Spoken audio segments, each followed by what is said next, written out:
ओम शांति। निराकार ज्योतिर्बिंदु सत्य शिव सुंदरंकर बुद्धिमान आत्मिक संतान मानंकु शुभ सकाळर शुभ अभिनंदन, सुस्वागतम, सुप्रभात। कथारे अछि, मन तोहर निज गुरु उद्धव केते तु पचारु। भागवतर एही उक्तिटिकु समस्ते पढ़ुछंती, अन्यकु बुझेଇବା उद्देश्यर मध्य उपदेश देउछंती। तेबे एहाकु वास्तविक जीवन रे उपयोग केते जण करूछंती? साधारण जीवन यात्रा रे केही वयोवृद्ध लोक जदि किछि इच्छा रखुछंती बा आशा रखुछंती खाइबा आदि पाई, तेबे कुहा जाई थाए कि तांकर आत्मा लोडुछि बा आत्मा चाहुछि तांकु दिया जाऊ। वास्तव रे आत्मा कौन एवं ताकु कौन लोड़ा ए कथा काहारी को जଣା नाही। केवल मन जहा इच्छा करुछि ताहाकु आत्मा लोडुछि बा आत्मा चाहुछि बोली कहि दिया जाउछि। जेहेतु वर्तमान समस्ते आत्मविस्मृत अर्थात आत्मज्ञान शून्य, तेबे आमे जहा भाबुछु, जहा कहुछु बा जहा करुछु ताहा आम निज मन ठारू अधिक केही भी जानु नाहंती। जदि मन को निजर नियंत्रण रे रखा जाए तेबे सबू किछि ठीक ठाक, आउ जदि नियंत्रण बाहर को गला ताहा विनाश आड़कू निजे श्रृंखलित होई मन को परिचालना कले अन्यर अर्थात अनेकंकर मत नेबार आवश्यकता रहिब नाही। यह सेतेबेले संभव हेब जेतेबेले आमे माने आम निज धर्म को जानी सेही अनुसारे चलिबा, जहा आजि प्राय लोप हो जाइछि एवं जो मूल धर्म अर्थात आदि सनातन देवी देवता धर्मर ज्ञान स्वयं परमात्मा भगवान आसी प्रदान करुछंती।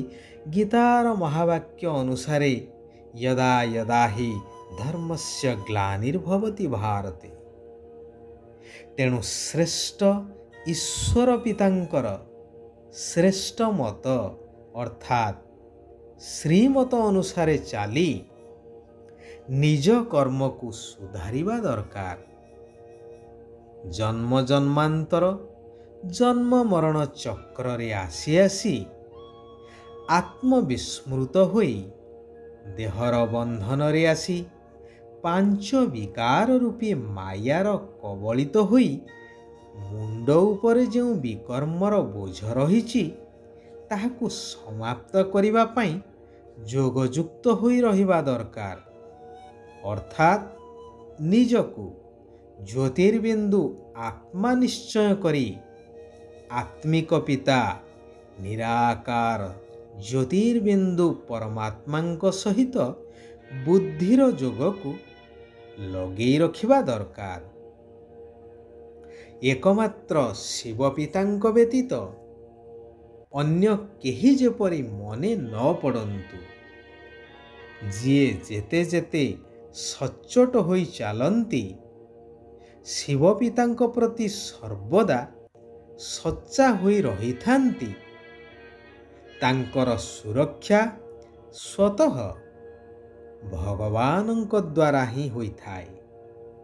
आउ जेउ माने उपरे उपरे देखाणिया भावरे चालू थांती अर्थात ठकामी रे चालू थांती, सेमानंकर सुरक्षा कदापि होई परिबो नाही। कारण सेमाने माया प्रति बहुत आकर्षित थांती, तेणु सेमानंक पाई ପୁଣି ଆହୁରି ଦଣ୍ଡ ଜମା ହୋଇଯାଇଥାଏ।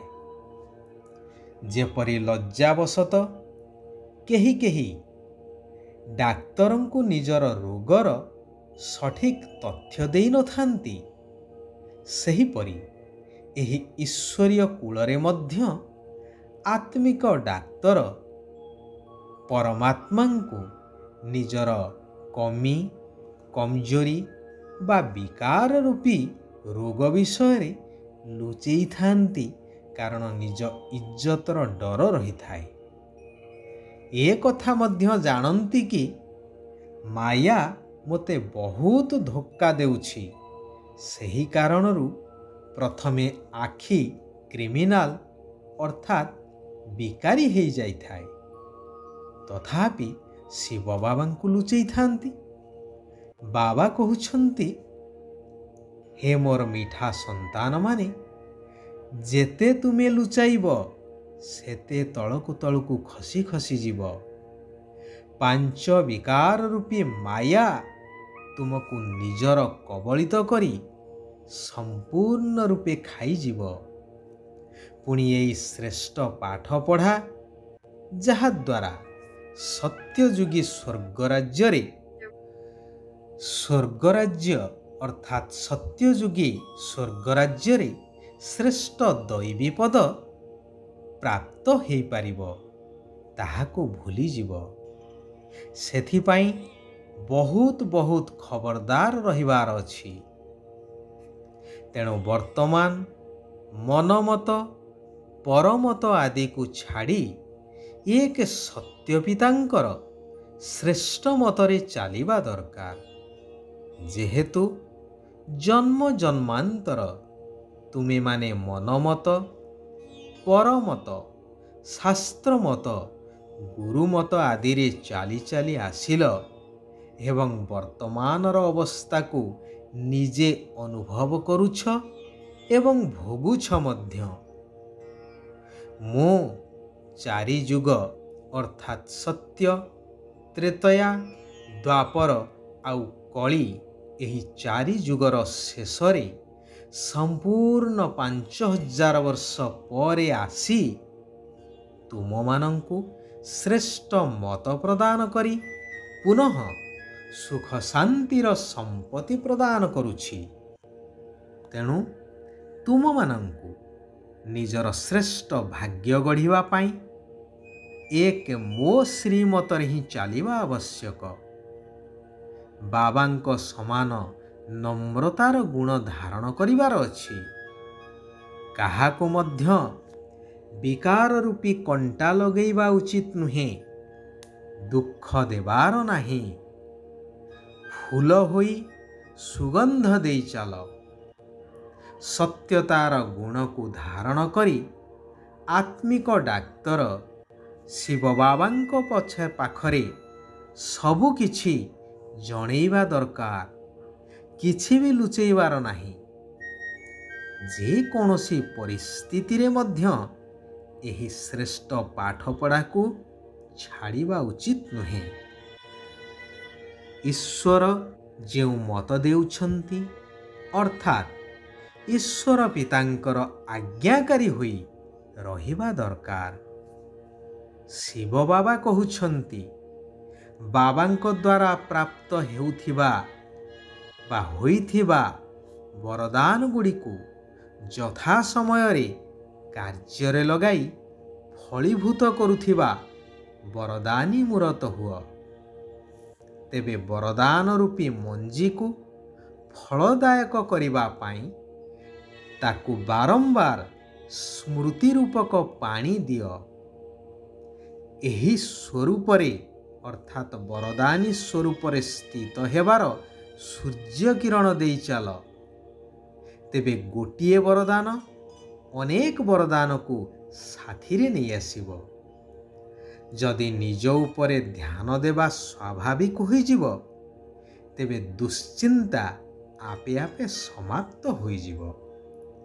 ଆଚ୍ଛା, ଆଜି ପାଇଁ ଏଇଠାରେ ଆମେମାନେ ବିରାମ ନେବା। ଆସନ୍ତାକାଲି ପୁନଶ୍ଚ ଆମେମାନେ ସେହି କଲ୍ୟାଣକାରୀ ପିତାଙ୍କର କଲ୍ୟାଣକାରୀ ମହାବାକ୍ୟର आलोचना करिबा। समस्तंकर कल्याण हेउ, सारा विश्ववासी सुख आउ शांतिर अनुभव करंतु। ओम शांति, ओम शांति, ओम शांति।